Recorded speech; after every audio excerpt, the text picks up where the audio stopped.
अक्षरशः एक दोन जोडपत्र आहेत, एका जोडपत्रात 12, दुसऱ्या जोडपत्रात 12.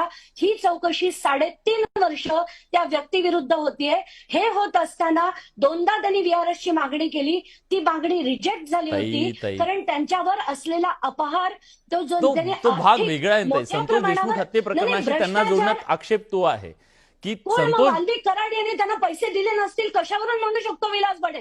कसा म्हणू शकतो? द्या ना पुरावे. सांग ना मला, आता तू उत्तर दे मला. तू द्या ना पुरावे. कसा म्हणू शकतो विलास बडे की वाल्मिक कराड आणि द्या ना पुरावे त्यांना पैसे दिले नाही? अहो द्या ना पुरावे ताई. अरे पुरावे हे त्यांना पैसे देण्याचे पुरावे पण मी आणू? मग तुम्ही आरोप करत सुटणार, सनसनाटी निर्माण करत सुटणार? आपण बोलवलं त्याबद्दल आपले धन्यवाद. याच्या पुढे न्यूज 18 लोकमतवर मी येणार नाही. फक्त आरोप करत सुटणार, प्रश्न विचारायचा नाही. विरुद्ध व्यक्ती नाही काय ताई, हे बरोबर नाहीये.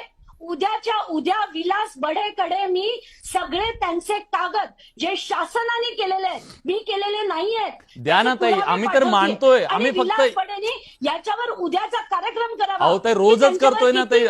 उद्या करण्याचं काय, रोज करतोय ताई.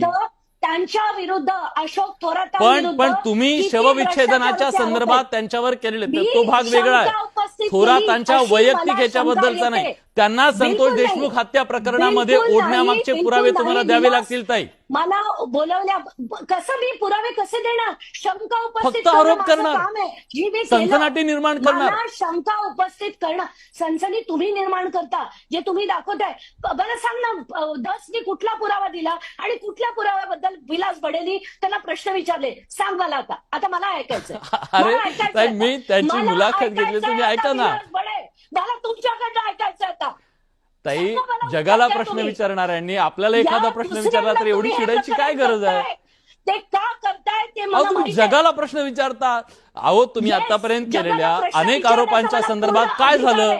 कारण माझ्याकडे प्रत्येक गोष्टीचे पुरावे असतात. तुम्ही एवढे म्हणून मी बोलते. अहो सिंचन घोटाळ्यापासून आतापर्यंत काय झालं ताई? मी नाही बोलत. विलास बडे मला बोलायची इच्छा नाही. तुम्ही स्वार्थ ठेवून असू शकतं ताई, असू शकतं तुम्हाला. तुमचे सगळे मित्र आहेत म्हणून तुम्ही बोलत असाल. धन्यवाद आपल्या अरे पण काय बोलताय? महाराष्ट्र बघतोय हे सगळं. तुम्ही एखाद्याबद्दल आरोप करताय. सगळ्यांबरोबर हितसंबंध आहेत का तुमचे? मी नाहीये बीडचा. मी बीडचा नाहीये, सॉरी. आणि शेवटी आलात ना तुम्ही त्याच्यावरती. तुम्ही आलात ना त्याच्यावरती. तुम्हाला ताई शांतपणे मी तुम्हाला प्रश्न विचारतोय. बोलण्याची संधी दिली तू बोलण्याची संधी दिली. मी का आरोप करते? कार्यक्रमाच्या आधी नाही, 1 मिनिट. याच विलास बडेला मी 20 मिनिटं समजवलेलं, 20 मिनिटं या कार्यक्रमाच्या आधी, की अशोक थोरात यांच्याबद्दल मी का बोलले. तेव्हा मला प्रश्न विलास बडे का नाही विचारले? आता तो मला कार्यक्रमावर का विचारतोय? मला कळतं रे बाबा, तुम्ही सगळेजण काय आहात आणि काय चीज आहात. नको बोलायला आपण याच्यावर. आणि बास झालं. हे कार्यक्रमाच्या आधी तुम्हाला प्रश्न विचारू नव्हता शकत? जाऊ दे, त्रास करून घेऊ नका ताई. 20 मिनिटं आपण बोललो. ताई सामाजिक क्षेत्रात 32 मिनिटं सामाजिक क्षेत्रात काम करत असताना तुम्ही या महाराष्ट्राला मी बोलतो ताई 1 मिनिट. तुम्ही या महाराष्ट्राला सांगितलं 116 मर्डर झालेत बीडमध्ये. 116 मर्डर झाले सांगितलं. ज्याच्यात भिकारी लोक होते त्याचं सनसनाटी निर्माण केली. तुम्ही सांगितलं की हे सगळे आरोपी मारून टाकलेले आहेत. मी नाही केली. मी त्या तुम्ही ट्विट केलंय की 3 लोकांनी 3 आरोपींचा मर्डर केलाय. सुदर्शन घुलेसह सगळ्यांचा मर्डर केलाय. तुम्ही महाराष्ट्राला सांगितलं, सनसनाटी निर्माण केली. किती सनसनाटी निर्माण केल्या? लोकमतनी केली. विलास बडेच्या लोकमतनी नाही. नेव्हर एव्हर नाही. आम्ही सांगितलं ते भिकारी होते, जे मेले ते भिकारी होते. माझं ट्विट काढ. ते मी कोणाला ट्विट केलंय ते बघ. लोकमतचा रिपोर्ट आहे. मला काय म्हणा, जाऊ द्या कशाला? नाही जाऊ द्या. नाही आता ते लोकमतचं ट्विट काढच, शोधून काढते आणि कोणाच्या ट्विटला मी रिट्विट केलंय ते पण आपण शोधून काढूया. चल आता पुढे बघू ना. काढ माझं ट्विट.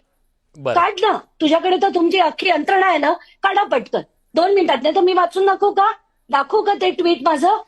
बरं जाऊ देते मला सांगा ना आर्टिकल होतं थोरात त्यांचा देशमुख हत्या प्रकरणात काय संबंध आहे एकदा सांगा महाराष्ट्राला. कारण काय झालंय सगळ्यांना असं वाटतंय की थोरातांचा काहीतरी संबंध आहे. तुमच्या त्या ट्विटमुळे खूप मोठा गैरसमज निर्माण झालाय. एकदा क्लिअर थोरातांच्या अध्यक्षतेखाली त्यांचा पोस्टमॉर्टम झाला हो की नाही? मग मला तेच सांगा. ठीक आहे, ऐकून घ्या परत. त्याच्यानंतर पोस्टमॉर्टम नंतर मी त्यांना फोन केला होता, मी त्याची माहिती घेतली होती आणि फोनवर त्यांनी मला जी माहिती दिली होती की त्यांना 56 अमुक अमुक ठिकाणी लागलेलं होतं, पण त्यांच्या डोळ्यावर आणि मला